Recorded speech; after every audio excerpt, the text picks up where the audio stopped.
nothing to do with anime, but I don't care. It's from Japan. It's from Japan. Yeah, MK11 from Japan. Oh, never mind. I thought we were talking about Street Fighter. Well, we are talking about... I'm talking about fighting games in general, where it's like... The game comes out and people immediately look at the tier list that people put out, and they're like, if you're S tier, S tier, you're viable, and everybody else is not viable. Yes. And it's like, that's not how that works. Mm-hmm. Period. I understand, like, tournament results kind of, like, shift this point of view. All the time. But, like... I mean, there's a couple of reactions I can think of, but go ahead. But, like, at the end of the day, like, most of those tier lists that are made, I agree with, and it's more like... If you're in the bottomest tier, yeah, you've got a couple of bad faults. Everybody else is just good, but it goes from good to better to best. That's what it means. Like, everybody, you can still win with everybody. Yeah, it's supposed to be a gradient, and instead people make it into, like, almost everything in today, in, like, today's media and today's perception, and demeanor, I should say, it's all hyperbole. It's either heaven or hell. Like, you know, like, something is amazing or something's complete dog shit. Yeah, absolutely. Like, it's the frustration I had, like, I remember I made that fucking Alex account, and I was like, I'm gonna get this in platinum in, like, fucking week. And I fucking did, because it was like...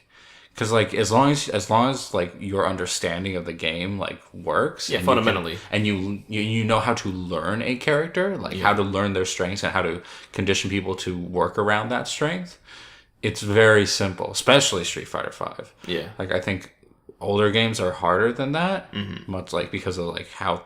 mechanics were different and how a bit more freeform it is. Yeah. Like, I think it's way harder to learn a character in Smash 5 or Tekken 7 than it is to learn a character in, like, Street Fighter or Mortal Kombat. Yeah. Currently. Just because, like, Mortal Kombat and Street Fighter are so rigid in, like, how they work. Whereas Tekken 7 and to a way more degree, Smash are, like, freeform. I'd say... Like, there are no rules. Yeah. I'd say the systems for 5... and Mortal Kombat are more structurally sound. Yeah. Like you're saying, they're very clearly defined as to what you should be doing, what you should be focusing on, I should say. Yeah. As opposed to Tekken 7, which I still think is fairly fundamentally sound, but for, not through, like, shade or confusion issue, but it's like once you enter a 3D fighter, the sidestepping, the axis, like the Z-axis. Oh, it's an element of chaos that you just can't ever control. And the pacing is different. And, like, so all that extra... that new element, and then the walls and everything like that, like how you navigate a 3D space adds that whole layer of thinking into your gameplay and strategy and tactics. And then to a similar degree, since it is a 2D fighter, Smash Bros, but like we were talking about it last night, loosely, but how freeform it is, how it is, there is spacing and there's spatial control and there's ledge guarding and there's a lot of concepts that you can follow in Smash, but there is so much chaos and unpredictability. And the biggest factor is, for those who don't know, if we put this in the podcast, is the directional influence. The fact that you cannot always control where a person you hit is going to be. Yeah, the Smash physics is so weird. Sometimes I'll hit them with my snake back drop kick, and they'll go forward. Or I'll jump at them, and I'll almost do like a cross-up back kick. Like, my back kick is like hitting them from behind, but it's pushing them forward. Yeah. And suddenly your setup is like you have to go on the fly. Like pro players will know, like, oh, if that happened, all right, this is what I gotta do. It confuses me with my Bayonetta, the Bayonetta target combo, I call it, where you do side B into up B into side B into back kick. Yeah. I don't know after I do my up B, I don't know what side they're coming out on. It's not guaranteed. Oh, interesting. So I'm just like, left, right, and my reaction should be good enough to catch them because it's plenty of time, especially if they're at 0 to start. Because you can only really do that after 0 to 40%. After that, they fly off too far. And then that's the other factor, but continue. Yeah, damage, and then they're all of a sudden, they're fucking volatile projectile. Yeah, like, imagine if, like, when Ryu had, like, or when your opponent had, like, 50% life, when you DP, they actually, like, flew across the screen. That fuck up your home game plan. Yeah. It's very, very interesting. But yeah, so, like, long story short, like, tier lists not that they don't mean shit, but they don't mean as much as people like to make them out to be. People over-invest in the perception of a character, in the perception of anything, the perception at large over then their own critical thinking and their own style and their own, like, biases almost. It's like, I play a rushdown character. However, this very good spacing character in Mortal Kombat called Aaron Black is so popular, and it's like, I only play spacing characters when I really want to frustrate people. Like, I just like to troll people. Yeah. And that's the only reason I pick them. It doesn't suit me. Like, playing Dawson and those characters, I don't really think I fit the mindset. That's why I tried to learn Dizzy and Guilty Gear. Mm-hmm. It didn't work. Okay. One, technically, too much for me. I'm all thumbs all of a sudden. Mm-hmm. I did learn some combos, but not enough to like really get myself in the game. I like to be in your face with a lot more aggression and try to pressure someone down into a corner. Mm-hmm. That's like how I've always played any fighting game, period. If everyone's telling me, hey, Dizzy's so good, or Aaron Black is so good, and well, other people hear that, and they have my same biases, but instead they're like, you know what?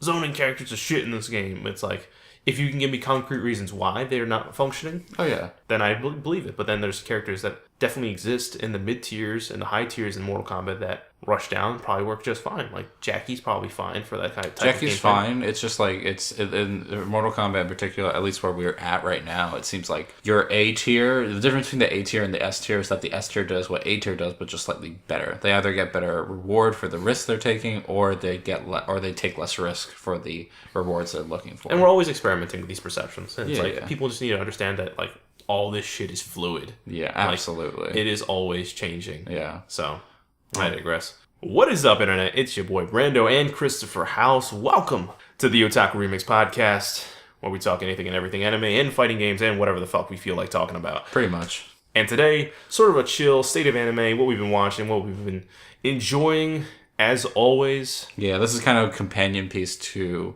our other spring anime. That too, yeah. We're going to be talking a lot about some spring anime we've been watching. Obviously in season, as we've been kind of going through, what is it, May right now? Yes, we are 2 months in. As of recording. So, No, 1 month in. Well, this is the second month. Yeah. Whatever. I'll have this battle with my brain outside. Yeah. The Sakuras are probably just shedding off their brief petals, and I keep forgetting Sakura's a petal. I keep thinking of the Street Fighter character. Whenever you say Sakura's. yes, they are a flower, as well as many, many, many anime characters and fighting game characters. Yeah, that's true. Downstairs, right before this, you were showing me, because I hadn't seen this. I know it was on Crunchyroll, but what was it? Senko-san? The Fox girl? Yeah, so the title, the English translated title of the show is Helpful Fox Senko-san. And basically, it's like a slice of life comedy. Yeah. Where you have a main protagonist whose name I can't even remember. I don't care to, though. He works very hard at his job, stays late, doesn't have anybody waiting for him at home, and obviously doesn't take very good care of himself. And when he returns home, suddenly there's this random, like, demigod fox girl there just making him dinner. And they kind of, like, I actually kind of enjoyed the comedy they play in the beginning of his reaction to it. Yeah, it's kind of believable. Where he shows up and she's a lolly. As they do. As they do. They don't have to, but they do. I know what they can get, the yields. We'll get into that part later. Yep. But, so, he shows up and he's like, oh my god, it's a small child in my apartment making me food. His natural reaction is like, they're gonna think I'm a fucking kidnapper. Yeah. And he's already imagining like his coworkers saying, "Oh yeah, I always knew he was gonna end up like this," and his parents like crying. And it's actually like the comedy is actually like quite funny. But I didn't get through the entire first episode because lo and behold, we get some like kind of really perverse humor. You and I later on have been as we crawl through the trenches of dank anime. Yeah, and we've dedicated ourselves to this now. And it feels like this season has like been swampier than usual. Like the season is located in New Orleans. Like it's a precarious spring. I'll say that. It's been weird to us. We started off with a lot of anal shit. And now it's getting a lot more finite with the things that bother us. So first it was just a bunch of anal gestics and Kappa's pooping people out and stuff like that. For between the Why the Hell Are You Teacher and the Kappa show. And then now it's like the stranger one with the robot girl who's like, like cringy, and like this is again kind of like lonely guy gets comfort situation where we have the lolly demigod fox girl, and where we stopped was or at least I stopped when we were watching together. I also stopped. Okay, good. So, well, not good, but again... No good. Again, just to preface, no kink shaming, nothing like that. If this works for your taste, I completely understand, or rather, not completely, but empathize. But if I have children, I'm not leaving them with you. I'm not leaving them with you, period. Yeah. I'm sorry. No, I'm not. Fuck it. So what happens is that we have this lolly character who's like, hey, I'm making you food. And it's like... okay, we have this nice situation where it's not like it's platonic. It's supposed to be platonic. Where I'm hoping and begging it's platonic. He's getting fed by her, like not directly, not but, directly, but yeah, he's being presented a really nice meal, and she's basically saying like, you work too hard, you're not taking care of yourself, and it's hurting your like spiritual aura. Yeah, essentially, and she's being very comforting, very sweet. It's very like wife/mother-esque, and she's just very accommodating. And then she kind of has the very vain reason why she came down. You're just a cute boy, or what the fuck she said. I bet you if we continued watching or like later episodes, as we see in Demon Slayer, like got better.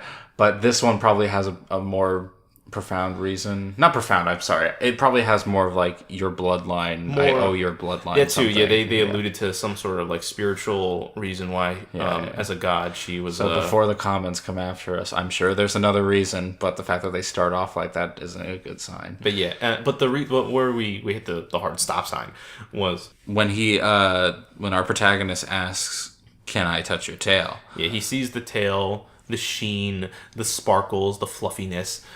He suddenly realizes, 1, kink unlocked.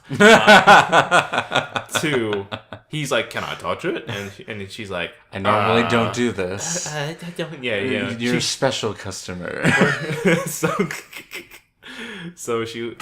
he comes over and he's touching it. Sorry, and like I have to emphasize that the camera angle that they give for like when she's like getting ready for him is like it is pornographic. Yeah. So again, his words and the phrasing it sounds innocent, where he's just like, "This is so soft. It feels like a hug. It's so comforting." And then the framing, it's cut in between like her reactions, and it's like he is massaging her erotically. Yeah, like there's just these cuts to him like really rubbing it like intimately, her feet twitching, and like it's from the back, and like she keeps doing like the blushed eeks, and it's like it's very like sexually charged. Absolutely. And it's just it's so inappropriate. We were like, "Fuck this, we're out and retreat." And I already saw that there's a simuldub going on. Yes, I'm interested. Only because, like, here's the thing. So it's like, so as this stuff is coming from Japan to America, I understand that there is a cultural difference. That this is not viewed as acceptable, but it's viewed as, like, one of the lesser evils, if you would. What do you mean not acceptable? Lollies in particular. Sexualization in the West. Young-looking women. Definitely not. It's definitely way more accepted in Japan, obviously. And generally, I think culturally this resonates with them in the sense that the overworked nature of it. Like, but okay, not even going into that, because I was going to go into the whole. I'm going to bring that up later, but I'm just trying to describe why I'm interested in the dub. Okay, go ahead. Because the idea of a dub, and I know there's like a hot debate about like the difference between translation and localization, and how a lot of purists really want things to just be translated. They don't want things to be quote unquote localized, because localized means that the wording and sentence structure is changed to make more sense within the context of the Western audience. So I feel that localization in terms of like selling these kind of products to an audience is necessary. And I want to see how I'm always interested in how people work around these cultural differences. Localizing can save a product. It can save a production. Yeah. It's done that for Metal Gear Solid. Oh my god. It's like one of those shows. It's one of those, productions, video games that would definitely be lost without his incredible localization team. Yes. Translating. Like 4 is a big example of that. Yeah. Like whoever did all of them, I know that it was a concentrated team, is basically like saving Kojima's legacy. Essentially. for the West at the very least. Yeah. But in general, I understand where you're coming from. I just don't think it'll hit. But I mean, I'm not saying it's going to be any different. I'm just like, are they even going to try? Yeah. To get around it? That'd be interesting. And that's what I'm interested in. Because like, there's also what's that one with the zombie idols? Oh, Zombieland Saga. So they have a dub for that as well. Nice. And the rap is just in Japanese. Ooh. They don't even try. I think that's weird. Because they obviously didn't have the budget to like rewrite the rap and have them perform it. Yeah. But yeah, so that's a side note. What kind of frustrated me about this show, coming back to Helpful Fox, is that like I actually enjoy this genre, the slice of life mini genre. I like slice of life as a whole. slice of life in the form we're talking about, which I know that you want to kind of get into. Yeah, go for it. Is the guy gets how should we phrase it? The lonely individual gets a live-in partner. Yes. Either oftentimes as a maid or a similar as such, but really they're just a replacement for a normal nuclear family. Yeah. What are a few that we were mentioning earlier? So the ones that stick out to me, and I think everybody recognizes, are Kobayashi's Dragon Maid.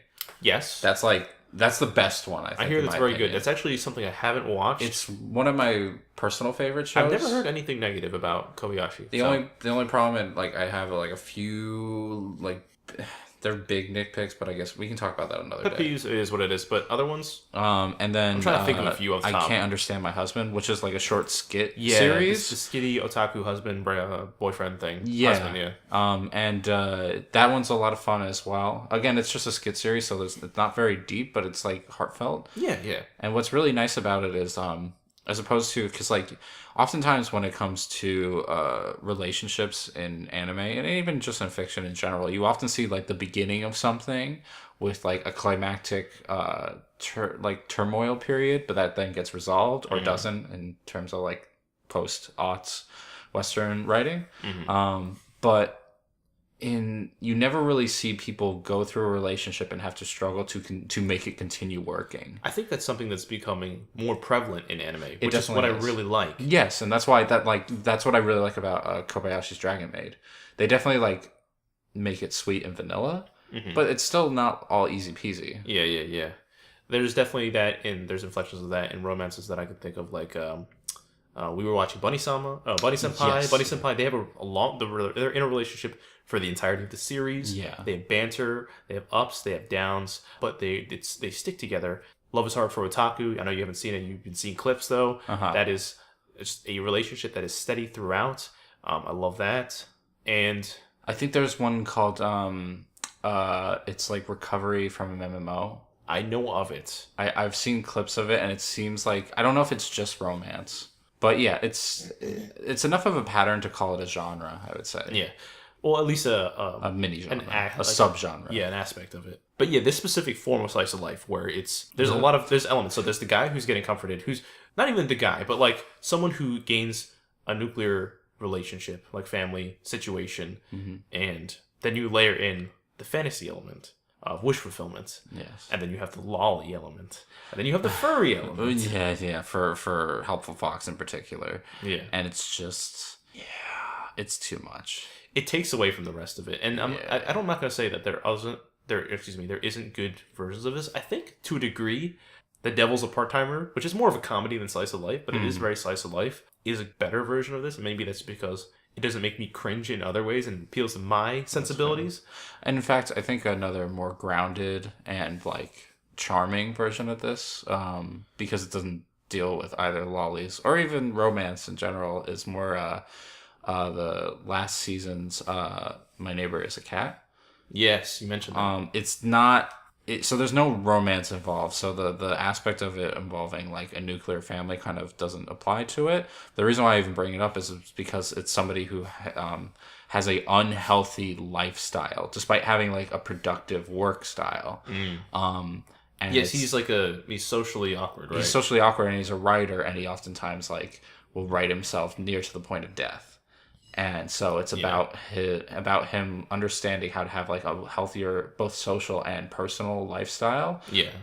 Through this cat. Gotcha. I'm very charming. I haven't seen all of it, so maybe it just takes a dark turn somewhere along the line. But that, there are ways to do this that are what I find appropriate, and Helpful Fox is not. Helpful Fox is I was looking for the title of this, and a YouTube video come up of "I wish I had one," as if the Fox girl is a thing. Remember when the episode was starting, and I was singing the Fairly Odds theme. Like, yeah. Because that's what it feels like. He's just getting this dude who's down in the dumps and no one understands his struggle, and all of a sudden it's like, the gods have gifted me this wonderful fox girl who walks through walls and grants my every wish. And I mean, like, at the same time, you there's always the phrase of like, oh, the god, not the gods, but like, God gifted me my wife or something. Like, you know what I mean? Like, it's a turn of phrase that is then taking to like a fictional extreme. And we're definitely,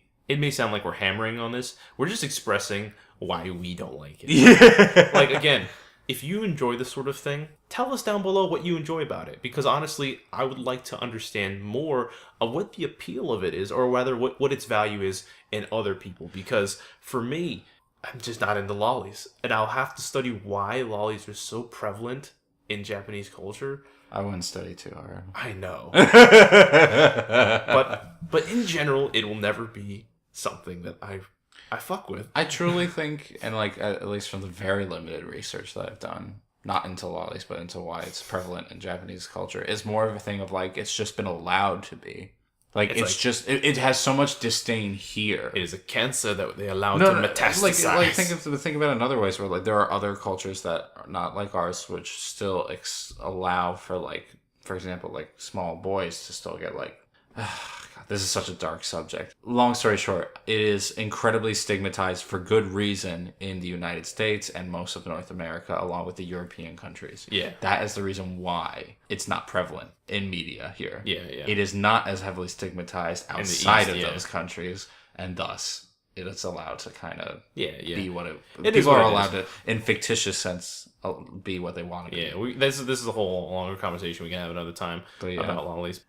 In general. Gotta cut that. Because we gotta have the same thing about the furries. I could have the same thing about all the other... I don't mind the furry aspect. Yeah, I mean, but it is something that, again, I'm not drawn to. I'm not drawn to it, but it's so fictitious that I just don't mind it. That's true. The lolly aspect bothers me. Yeah, because it's like, it's within striking distance. Because at the same time, like, it's like, oh, furries. It's like Dragon Maid. She is a dragon. She has a dragon tail the whole time, weird antlers. Like, it's weird, and it's a fantasy, and it's not my fantasy. That's true, I can see but that. I can still enjoy the charm of it without, like, being sickened. Yeah. I'm sorry, guys. No, that's honest. And that's us. Like, that's you, that's me. I get turned off, and not, like, sexually turned off. I'm just, like... I get repulsed. Yeah, I guess that's the quintessential word. And again, if the show had just been platonic, I would have been like, if it's cool sweet, with it, little sisterly or something like that, or like, you know, just an accommodating human, or not human, but accommodating relationship that helps this man through the days, and like, you know, it really it's like feels good, and I'm sure it's supposed to be a feels goody thing, but that scene, and I'm sure scenes to follow have other very sexual undertones that are not as subtle as people would like to imagine. Yeah, exactly. I digress. We'll move on from this, because I don't know how much more we can get out of that, but Senko-san, Fox-chan, Fox waifu, go back to heaven. Go back to where you came. No, we'll see if we return to that in the coming days. I don't imagine we will. No. I always said that about Teacher Senpai, but... No, that was your fault, not mine. We only went back for 5 minutes of the second episode. Yeah, you got what you needed. Yeah, we stopped immediately. And you called the shit out of that uncensored version. Oh, yeah. They announced it. Like, there's a Blu-ray to be released that's uncensored of it. And it's how did you... why the hell are you here, Teacher-san? Yeah. Oh, my God. Yeah, it's so funny. When you announce, I'm like, this guy, Chris, you're a prophet. If only I could make bets on the hentai market. I know. We'd be wealthy. We'd have $2 more. Because nobody pays for that shit. I know, right? Besides that, we did get a chance to watch Can I Eat Your Pancreas? Yes, we did. We watched with the rest of the house. It wasn't the best watching environment. Admittedly, we watched it here in the home we record in with other friends. And they were all present. They were all doing other things. Some of them were playing video games. It was during the release of Mortal Kombat 11. Yes, it was that week. So a lot of people were playing that, and a lot of people were just watching with us. It was a very odd setting. Yeah, because if you've seen trailers, you know what this film is about. Very romantic, very intimate. We were surrounded by like 12 dude bros that were where they're not really. Everyone vibes with anime. Not everyone vibes with that anime. Very not dark, but like feels heavy movie. Alex came in and he was just flustered. He's yeah. This is not what I was expecting. I just got off work. Yeah. Now I have to watch this girl fucking die. Like, what the fuck, man? It was so funny. I don't blame you, Alex. I am so sorry. But in general, I still enjoyed the film. I did too. And it was still beautiful in some ways. In other ways, I thought it was very overhyped, and I know you definitely thought. We had a conversation about this. So, in surmise of the film, it focuses around a young boy in high school who's very antisocial, very comfortable in his ways. He's a bookworm, works at the library part time, etc., and then he suddenly is beset upon by a classmate of his, who I think he meets her at the hospital. I think he's there for a regular checkup, but in general, he finds her diary, which is a book called "Living with Death." Titled, and in there she describes how she's going to die soon. She has a pancreatic disease that is terminal. So she sees him, admits to it. You don't know this yet, but this is the first time she's admitting it to anybody outside of her family, and he just takes it very well in the sense that he doesn't care at all. He is not shocked. He just gives it back to her, and he's like, "Oh, you're not gonna say nothing?" He's just like, "Goodbye." He's like, "Nope, I don't know you, and you don't know me. So see ya." So. With that reaction, she finds that he can provide her with a sense of normalcy in her final days. So she begins more or less forcing her way on into his life. She's a very bombastic, energetic character. Yes. And so she just keeps coming to him, asking him to spend time with her, kind of guilting him. And he more or less concedes because he's like, well, I mean, she's going to die. So he kind of succumbs a little bit to the guilt. But at the same time, her very bombastic way of living starts to grow on him and teach him ways of how to open up, be a better person. There are some twists and turns of their intentions, and there's some small romantic pitfalls, and it doesn't go hard into romance. There's allusions to it constantly. There's allusions to it. It's not your typical romance. Yeah, though, it's a lot more one like falls for the other, and there's a bunch of charm. It's more like awkward high school romance where it's like, oh, I'm flirting with you heavily, like, maybe something's gonna happen, something doesn't happen. It gets uncomfortable at times, but intentionally, though. And that's what I mean, like, very awkward high school romance. But yeah. But in general, still a great film. I thought it was still fun. And the impact of the climax is nice. It comes from the male character finally kind of breaking out of his shell and really grasping the value of his relationship with her and trying to really make good on his promise of being with her until the end. And I don't think I want to spoil exactly the small twist at the end. But, no, we don't have to. But, I mean, she does pass, and she does leave behind a large portion of her diary for him specifically. And he gathers all her final thoughts and etc. But our thoughts of the film post, after watching it, you had an interesting idea about this film where you mentioned about how beauty sometimes elevates certain things, and I think that it was like in surmise, like style over substance sort of thing. It comes from a lot of angles. It's definitely a very visually gorgeous movie. Yeah, there's some really nice scenes. As a lot of the movies we've been watching lately have been. Yeah. Including what else did we see recently? We've seen A Silent Voice. We didn't see it together, but Your Name, Liz and the Bluebird. So all these movies are like visually stunning. Red I think. Line. Well, Red Line's a whole other. Yeah, I know. It's literally a whole other podcast. No one will ever appreciate Red Line enough. No, absolutely not. Anyway, what were we talking about? We were talking about beauty. Oh yeah. And how shallow it can be. How shallow it can be. I love how it's like, yeah, Red Line's so great because it's shallow. No, Red Line's great because it's fucking great. Yeah. Anyway. Oh, goddamn. Pancreas. Damn it, Pancreas. Okay, yeah. So, and that's what it is. It's that Pancreas comes at the tail end of these three other movies. That we've been watching, That we've been watching over the past, like, culmination of a year, more or less. And I know they didn't all come out in the same year. They came out over the course of, like, 3 different years, I think. I mean, yeah. You and Your Name came out, like, 3 years ago, almost. Came out, like, 2016, 2015, something like that. Yeah, and then Silent Voice within a year or two of that, like 2017, I think. And then Liz and the Bluebird the year after definitely Liz and the Bluebird was, like, this year. This year, and then Pancreas was, like, the end of last year. Yeah, I think so. Yeah, it's all within a relative time. Last 3 or 4 years, yeah. While it doesn't sound like a short amount of time, it is. They're all definitely within production of each other. And it feels like a trend So a lot of when I'm watching the movie, I end up like the cynical part of my mind starts thinking, and it's like, I don't know, man. It feels like a generic teenage romance novel. I don't think you or I are being desensitized to these. No? After watching them, so many of them. Because Okay. the thought had crossed my mind that after seeing so many of the same similar-esque type of movies, and we had some variants in between. Like we saw Summer Wars, and we saw That too. We saw a couple other. We saw Dragon Ball, etc., etc. Dragon Ball's not. You know what I mean, but different genre of films. Yes. In between those, but it's not delivered in any sort of way that is noteworthy, I could say. It's a film where I feel like both characters are very selfish, and I know people are selfish, and it's not like the worst thing in the world to be. But it's like, for example, this girl is terminally ill, right? Yeah. She doesn't tell any of her friends. Yeah. And when she starts acting differently, and her friends are like, "What's going on?" She just doesn't tell them. Yeah, she's like, "I'll tell you all later," and it's like, when I'm dead. That's a really dick move. Yeah, her best friend, who's like her friend since childhood, is the one who's the most concerned. She's a very like raucous, like strong-willed character. Aggressive. She's Captain Marvel. Yeah, she is Captain Marvel. She like literally holds up the male character because she knows that she's hanging out with him, and so he's kind of known as like. He's especially because he's an outsider, and also in Japan, like being antisocial is like a really negative thing. Yeah. There's nothing romantic about it. That's to them, in terms of, so not like, oh, cool edgy kid who might have like mysterious past. It's like, no, he is a problem because he's on the outside. Yes. Yeah, like, and there's a reason why he can't interact with other human beings. Yeah, and so she's worried for her friend, and she's made out to be like the bad guy of the film, in a sort sense. of speak. Yeah, the overbearing best friend. Yeah, because it's like.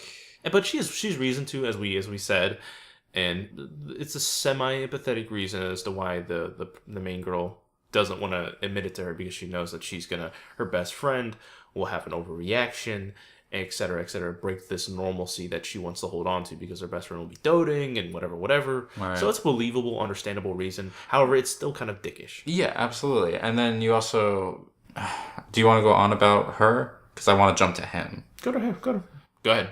He is like, he has problems. Like, it's clear. No, he in a sense of like, to really dissect. Have I ever talked about the killer of P4? Yes, we in conjunction to this. Because of how he forces. I'm not gonna say who the killer P4 or Persona 4 is. Yeah. It's a great mystery, and I think its reveal is like one of the best. It's like the best thing about P4. That could be a whole other conversation. But what's interesting about it is that it shows why antisocial behavior is dangerous, and the effects it can make on a person's mind, and how that changes their decision making. Even if they're a very logical person, how it changes their decision making in very tense situations. There, I'll be honest. There is a moment in this when he's getting teased and he's getting put up against the wall. Not put up against the wall, but like he walks himself. He literally walks to a corner, and she comes behind him, and apparently like, facetiously teases him about having sex. Yes, and he reciprocates. Actually, he aggressively reciprocates. Well, first she's like, "Gotcha, no way," and then he's like, "Oh yeah," and then like pins her down. Which is like, okay, aggressively playful move. I'm actually like fine with that. At first, it's as soon as she says, "Please stop."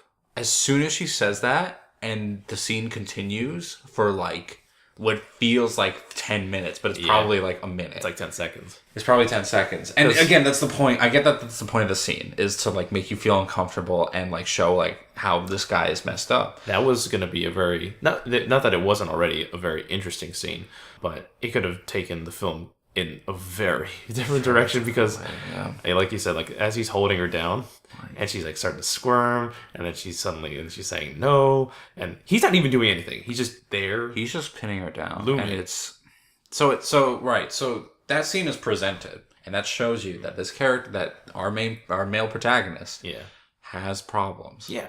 And I'll totally admit he was like triggered by her. Oh yeah. It doesn't excuse him. Yeah, no, they communally apologize. And I'm not saying he needs to be like punished for it, but it's a problem that needs to be addressed, and it doesn't get addressed in the film. It kind of does, but in like a very brushed under the. It gets addressed by her dying and telling him that he needs to make friends. That's not how that works. I don't think. Maybe I'm wrong. Maybe a death of a close one can change a person's outlook significantly in that way. But I don't think that's how it works. I'd love to go back and rather hear the director's thoughts on that scene because, again, that scene doesn't really get dressed too heavily. It is like a very, very tense moment in the film, and it's like their only point of conflict between the two of them. After that, it's basically smooth sailings between the two of them. Yeah.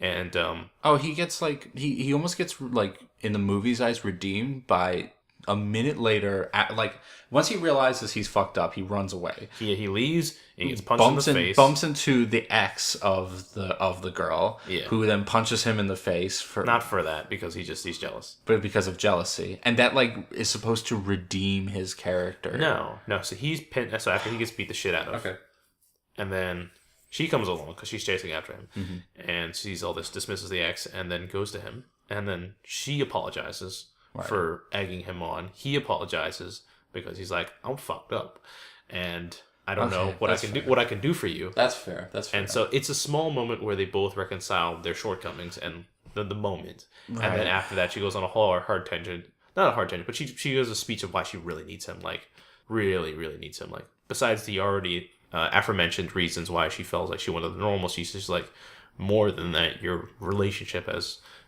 become something of meaning to me. And maybe that's like the point of the movie is not to address his shortcomings.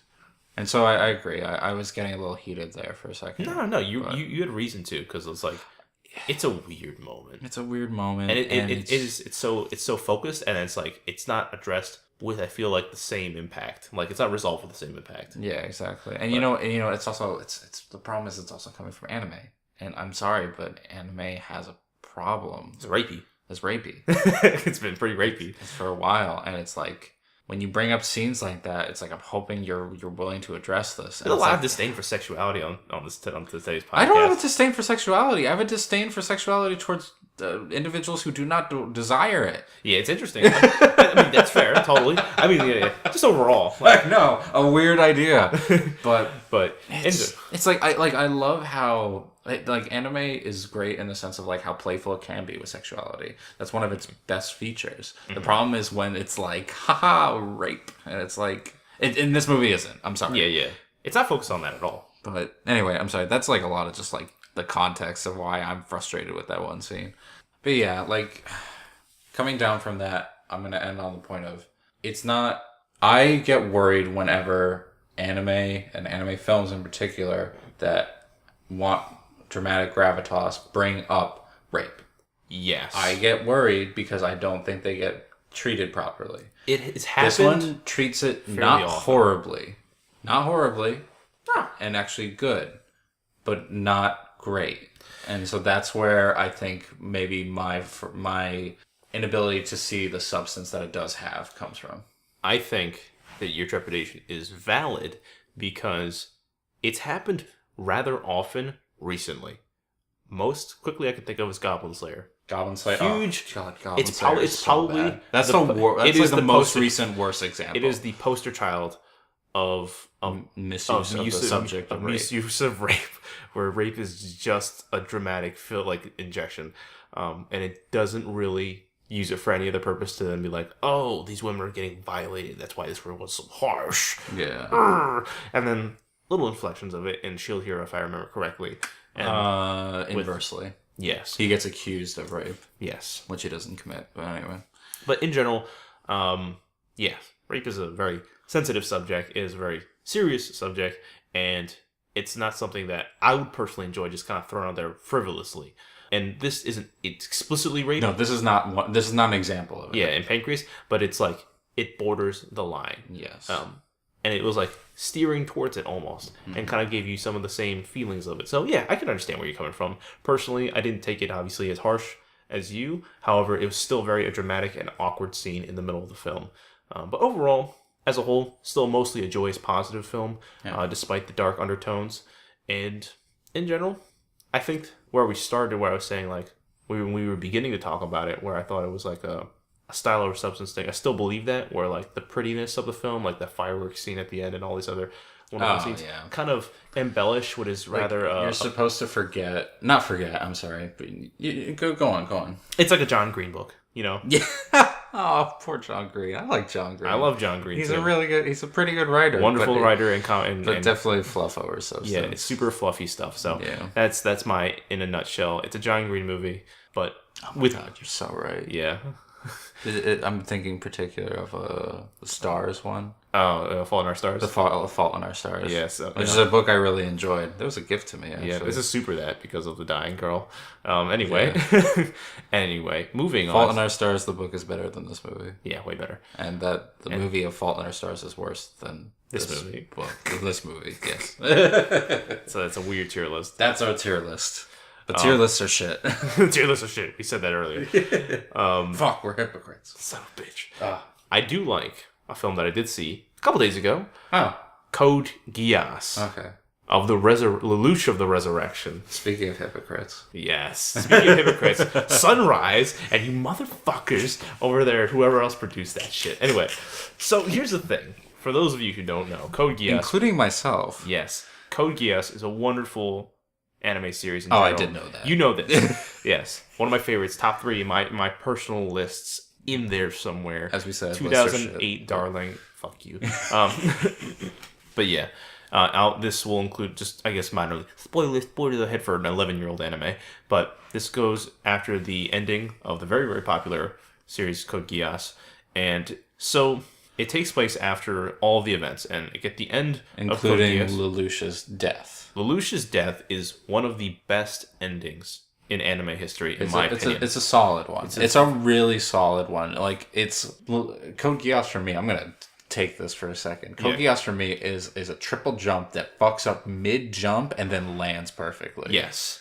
People don't know whether to think of Code Geass in that light. Is it some sort of miraculous... is it a train wreck or a masterpiece? It's a train wreck that the train fixed on the way back. That's a couple people died, though. Yeah, and you can't deny that. Yeah. And I think that's the best part about it. It's some sort of amalgamation of unorganized chaos that somehow cleanly wraps up. It's like you can't imagine this fixing itself by the end. Yeah. But it does. And it's super... And I think the reason why is, to summarize it, because I think we tried to do a podcast on Code Geass and it just got scrapped. I did one faux podcast. It was with our friend Plural in his home with another friend of ours, Mike Gutierrez. And interesting. He's a big Code Geass fan. I believe he went to go see this film as well. Yeah. And because we were all very motivated, we'd all seen it. Unfortunately, the audio was just unusable because I think that Plural's boiler was like behind us, or AC unit. That sucks. Some sort of device that was just going off and we didn't even notice. Aside from behind the scenes shit. Yeah, besides some BTS stuff.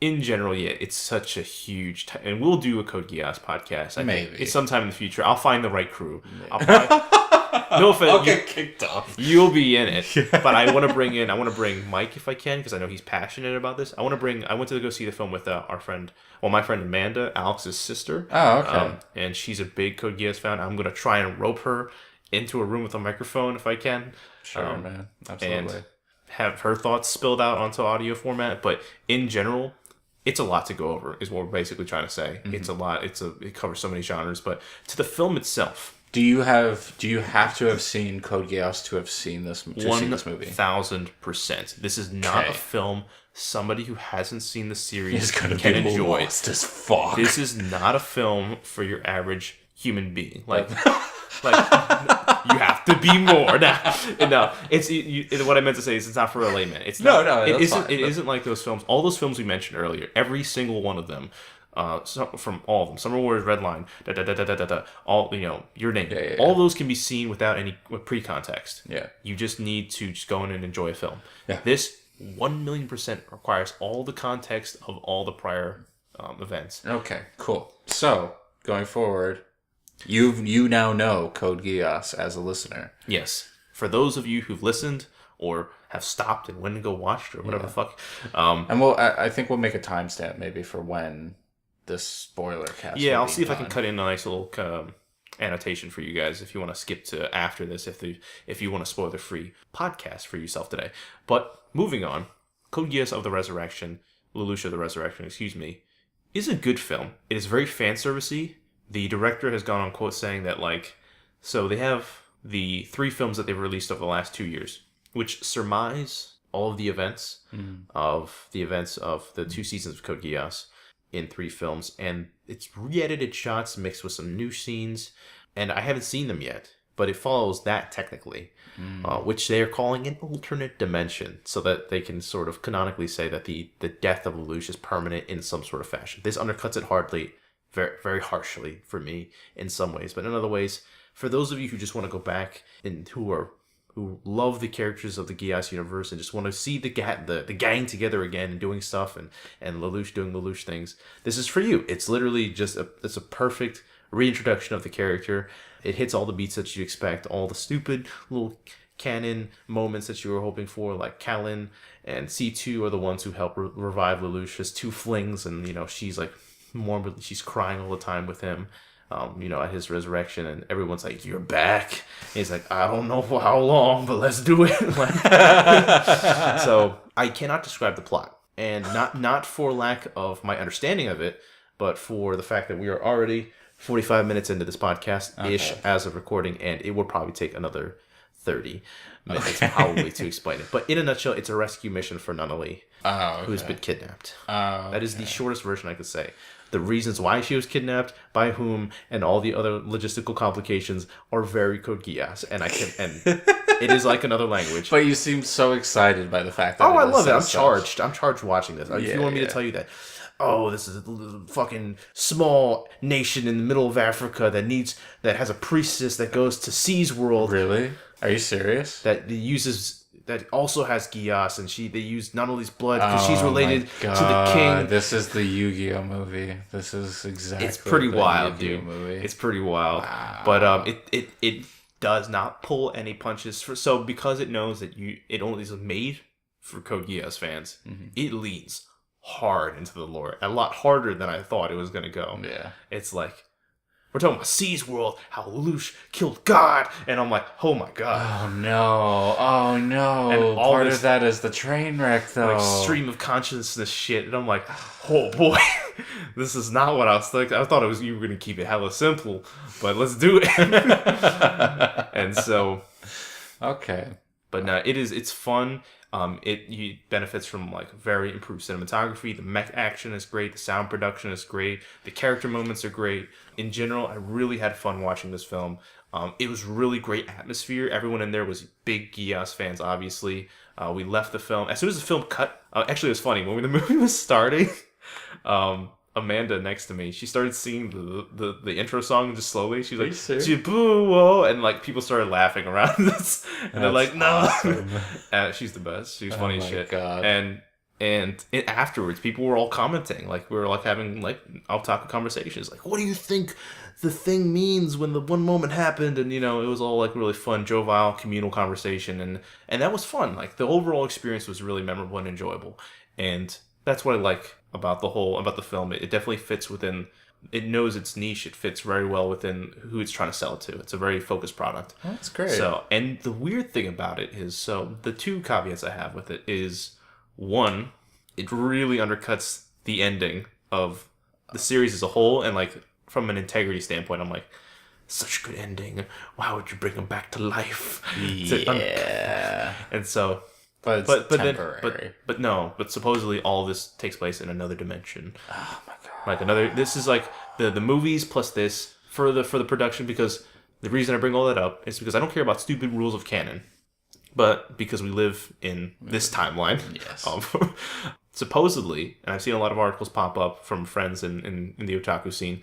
Apparently, they have a plan. They, being Sunrise and everyone else who works with the production of Code Geass, have a 10-year plan for continued Code Geass series and production moving forward. I don't know what that means. Content. I don't know if that's going to take the form of manga, anime, or more films. But supposedly, the continuation of Lelouch's story will move on, and that's the note this film ends off of. After it all ends, C2's like, "Oh, I did my thing. I'm gonna go back and being a nomad." And he's like, "I'm gonna be a nomad with you." And he's like, "No, you gotta go be with your friends and family and all the people that love you, and you could change the world more." And he's like, "I'm gonna help you with our mission to, find more people who have Geass and stop them, And he's like, "You can't use you have to be a nobody to be like me." And because he's basically the same thing as C2 now. He's like an immortal, yes, immortal revived dude. And by the end of the film, he takes up the name, since his name's Lelouch Lamperouche, he goes by L2 now. Of course. And yeah, very cute moment at the end. I'm like, oh, okay, makes sense. And so the ending scene shot is Lelouch and C2 like in a forest wearing super swanky clamp clothes, clamping the people who designed the characters, swanky clothes, and in the forest with their swanky outfits and like, those who you misuse Gias and have lack of will, we will find you and fuck you up. And it's like the ending of Devil May Cry 4. Yeah. They're just like, and it's like, and then it never happened. Well, for a long time, it never happened. For a decade. And so it definitely alluded to more content. So I'm interested. I'm tepidly interested in more Code Geass content. I'm a big fan, so I'm not gonna front. I'm super biased when it comes to this, but it was a fun experience. I think we'll definitely get you to watch it sometime in the near future if we can. Not in the theaters, obviously, because it's very limited time engagement. But I will get you to watch a dank torrented version, or we'll find the official release when it happens. We'll figure out something. But in general, for those of you out there who had the opportunity to go see it, I'd love to hear your thoughts. Shoot them down below. I'd love to hear Code Geass theories and whatnot, because I don't know what the hands were that helped like Lucian not only out of C's world. There's like these angelic hands that saved them at the 11th hour, and there's no explanation. I don't know what that means. I have theories. I don't know. So talk to me, internet, please. I'm so lonely. But in general, moving on. One of the anime in spring that we've been watching consistently, thankfully, is Demon Slayer. Yes. So we mentioned, or at least I was expressing a lot of hesitancy. After episode 2, we were both like, especially that's when we did our spring anime podcast. Yes. Where we were like, it starts out with this very dark, grounded tone. For episode 1. Yes, tragedy, loss, grim, bloody world where demons kill people and you can't do anything about it. And then it goes into a very hard cut into shonen training manga, like very like the most blasé version of that. Like, and we're like, that was weird. But by episode 3, very quick transition between that. I wasn't even caught in episode 3. I'm not gonna lie. It was episode 4 that caught me. But you continue with transition. Transition because episode 3 is pure just training all the way through 23 minutes, and that's fine. But by episode 4, you really bought into the new mix of the two. There's still sort of threat and thrill and danger to the world. Yeah. But it's definitely still very focused on this determined young hero who's rising to the task. So it's kind of an interesting amalgamatory new shonen series that we're starting to vibe with. I like it. I'm enjoying it now that it's come back to that kind of grounded, dark tone. I'm still considering the episodes 2 and the tone of 3, not the actual like content of 3, but the actual like way it's presented. Not to be missteps, because that's like a big dick thing to say, but like the transition is hard. It's a hard cut. I think the tonal direction is a bit of a misstep. Yeah. In overall though, Demon Slayer has been fun. But Demon Slayer has come back to like be my most interested show for this current season. Not that it has a lot of competition. Yeah, for us, I don't know. I mean, no, it has good competition, but in terms of like a new show, it's the best new show. Yes, I was gonna say. For continuing, it's fighting against JoJo Part 5, which is like still solid. And Mob Psycho, which ended. Yes, it did. Excuse me. And sorry. Attack on Titan season 3, which is starting out strong as well. Which finally started. It was weird. It took a couple weeks into the spring for it to get started, but yeah. As far as like new content, there's not been a whole lot of grab my attention stuff. I haven't get caught up on Robihachi. I want to get caught up on that. Fruits Basket is a retelling of something. It's a new production. And it's charming. I did watch the first episode of that. Yeah. It's charming, but it definitely feels classic. It doesn't help that every other person that I've heard talk about this is like, yeah, it's an old one. And I was like, oh yeah, it feels this way. But it's one of those anime that I don't think that many people will be able to binge unless you're really about so sweet it'll rot your teeth. Like it is just not made for like Cinnabon, like not made for this earth. Like yeah. Like how many cinnamon rolls can you eat in a row? I'm not gonna lie, I can eat a lot. Oh, okay, well, but this is a bit too sweet. But yeah, back to Demon Slayer. In general, I'm enjoying quite a bit. I have come around to it as well. I'm gonna be on pins and needles to see the next episode.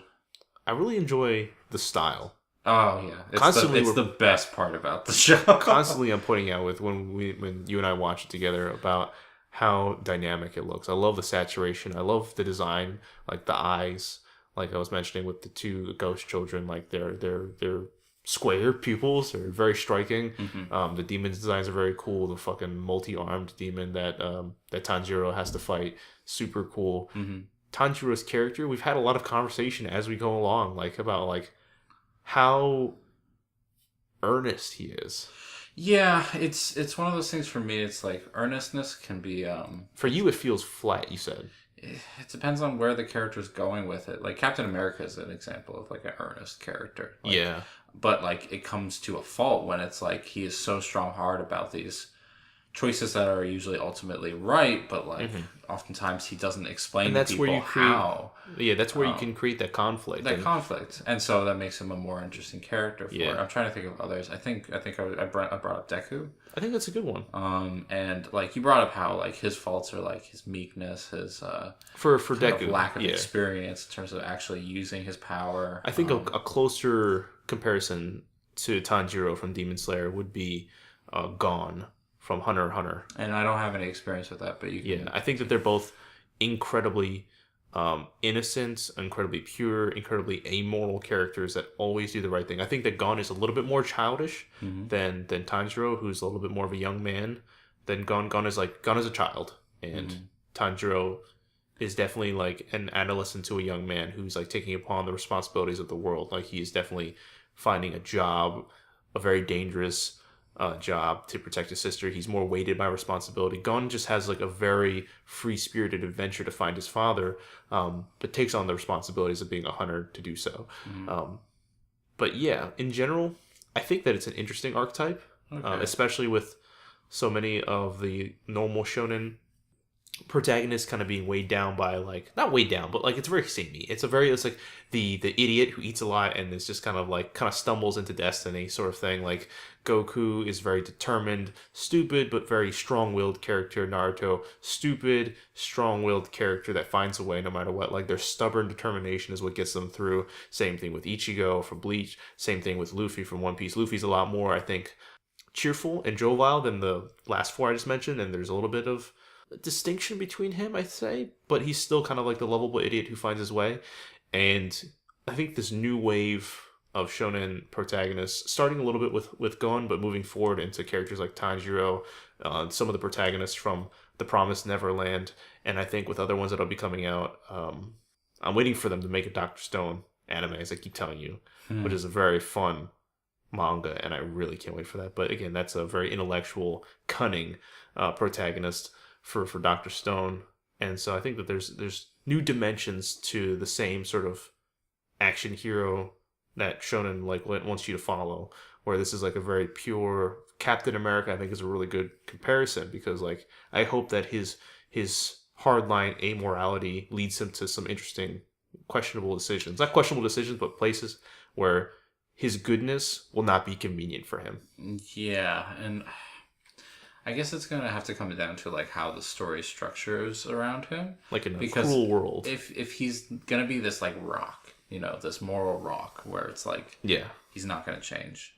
He's gonna grow as a demon hunter, but he's not gonna be like conflicted in terms of like what should I do kind of thing. It's just more like this is what I need to do, and I'm gonna have to work hard to get there. I don't know how much they'll inject it. It's something I would like to see at least inflections of. I don't think there's going to be. No, yeah. But that means that the story then has to revolve around in a different way, and thankfully the world is becoming more interesting, which is important. Yeah. I think that's what like the training montage like kind of faltered in. It was like it wasn't showing us how this world was dangerous. It was just saying this is what you need to get ready for the world.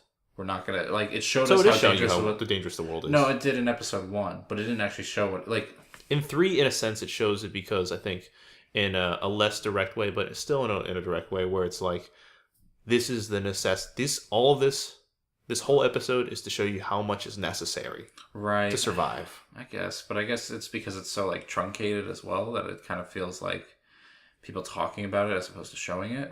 Yeah, I mean, a lot of it was just him monologuing through his training. The only kind of really interesting touch points where when he starts to interact with the children, with the boulder, and they hard check him on how little he knows yet, and then he has a very touching character moments with them where he starts to kind of realize what he needs to change, and they kind of tutor him, and then he kind of finally finds the will and the way after 2 years of training. Gets that sweet 2 years mane. and 2 episodes. Like, holy Christ. Yeah, gets that sweet lion's mane hair. Sweet mane. And then cuts that boulder. Spoilers, but yeah. Oh, I thought you said cuts that hair. I was like, no. Yeah, so we were both lamenting that. He thought it looked way better with it. But yeah, no, Demon Slayer, super fun. Continue to recommend that. It's been a fun transition from what was kind of a rocky start to what is stabilizing. I think same thing with One Punch Man a little bit. I'm not going to say too much because I haven't seen the entirety of what's released right now, but I think I've seen 3-4 episodes of One Punch Man, so almost everything that's been released. Yeah, it seems like people who were already kind of enjoying it are like still continuing to enjoy it. I don't think anybody who was skeptical going in has been brought back yet. I think that there's a video released right now by, I believe, Mother's Basement that I haven't seen it, but it is titled, Does One Punch Man Need Good Animation? Or does anime require good animation? Or something to that effect. And I'm going to go ahead and watch that sometime in the near future just to kind of get the context. But in general, that sentiment is something that's ringing in my head right now with One Punch Man. Does it require good animation? Not entirely. For some scenes, it definitely succeeds at having it. Like, there have already been fight scenes that very good. Yeah. But in general, the punchlines and the sort of slapstick, cut and dry comedy that One Punch Man and Mob Psycho employ, not always. A lot of people make it work in comedy anime without it. And this is an action comedy, so it's different. Go ahead. Sorry. No, finish your thought. No. This is going to be a hard tangent. Go. You're bubbling on it. Okay. So when the question gets, I haven't seen this Mother's Basement question or like essay video either. So I don't know what he says. Maybe he says something interesting that like I could follow with. Cool. My problem with the inherent question that's proposed is like, does this need good animation? It's like, I'll admit, like the biggest complaint going into One Punch Man season 2 was that the animation style is not the same. That's not the only problem I was having going into this though. And it's like you're talking about a certain symptom, and I hope it's not like forgive all sins because I gave a reason why this one sin isn't bad. Yeah, no, I don't think that saying the animation. And I don't think it's not that the video does that. I've had a lot of videos in the past that go, I've disproven this one problem with this, thus forgive everything. Yeah. So that's just me. No, in general, that's my skeptical. The idea that the animation being not the main problem is not the silver bullet to all One Punch Man's problems. And honestly, like from what I saw in the first episode, the animation wasn't horrible. That being said, like I'm fine with JoJo's animation, and JoJo's animation is like sparse as fuck. Yeah. Because its art style is really great. And it makes up for it. Yeah. So actually, this is a good example because JoJo implements fantastic voice actors, a great sound editor, and really good color and character designers to make scenes pop and are vibrant, even though not a lot of movement is actually going around, aside from like over elaborate dance scenes. JoJo is the king of style over substance in a good way. In the bad way, I would say. But at the same time, it's like it's still substance, but just in a different category. And so coming to One Punch Man, it's like One Punch Man I didn't think was visually unappealing. I thought it was fine. It looked fine, and like the comedy moments still hit because of its visual elements. But I think the biggest problem it has going for it is that One Punch Man is a one punch joke. As in like the joke is a one note thing. Yeah. And like you had a whole season to laugh with it, and that was really fun. How do you go forward with this? And it's like, thankfully for those who are invested in the world of One Punch Man, it seems like the questions that are being brought up are being answered in a neat fashion, and they're being intrigued by it.